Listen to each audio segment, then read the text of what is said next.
Scooty కావాలన్నా అబ్బా ఈయన చూడు ఈయన స్కూటీలు ఇచ్చి ఈయన కార్లు ఇచ్చి బంగ్లాలు ఇచ్చినట్టు మాట్లాడుతున్నాడు ఈయన. నేనేమంటున్నానంటే స్కూటీలు విద్యార్థులకు ఇవ్వదలుచుకున్నది ప్రభుత్వము వచ్చిన ఎంబడే కాదు, ఒక సంవత్సరంలో కాకపోయినా మళ్ళీ వచ్చే సంవత్సరం, మళ్ళీ ఉన్న సంవత్సరం కాకుంటే ఇంకో సంవత్సరం మొత్తం మీద ఫుల్ఫిల్ చేయడానికి ప్రయత్నం చేస్తుంది.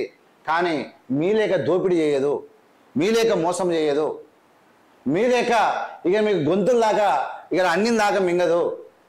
అది గుర్తుపెట్టుకోవాలి. ఫస్ట్ ఇక్కడ రాష్ట్రాన్ని పాలించడం అంటే దొడ్డిదారిని, మోసాన్ని, దౌర్జన్యాలను తగ్గిస్తూ ప్రజాపాలన తీసుకొస్తూ ఇలా ఉచిత బస్సే కాదు, ఉచిత విద్యుత్తే కాదు, 500 సిలిండరే కాదు, ఇలా 55,000 ఉద్యోగాలే కాదు, జాబ్ క్యాలెండరే కాదు, హాస్పిటల్స్ కట్టడం కాదు, గురుకులాలు కట్టడమే కాదు, అనేక రంగాలలో ఇలా ఐటీఐలు మాడిఫికేషన్లు కాదు, విద్యా వ్యవస్థలో ఇక్కడ యూనివర్సిటీలలో వీసీలను ప్రిన్సిపాల్లను మొత్తం అంటే నింపడమే కాదు, అన్ని రంగాలను తీర్చిదిద్దుకుంటూ ముందుకు పోతా ఉన్నది.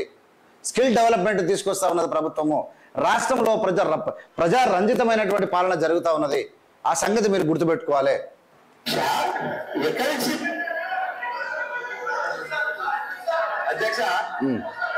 అధ్యక్ష పచ్చకామల వారికి దేశమంతా పచ్చగా అన్నట్టు ఎన్ని సంక్షేమ కార్యక్రమాలు అమలవుతుంటే గవర్నర్ ప్రసంగంలో అన్ని అచ్చు కుట్టినట్టు చెబితే వాళ్ళకి అర్థం కాకపోతే ఎట్లా అధ్యక్ష?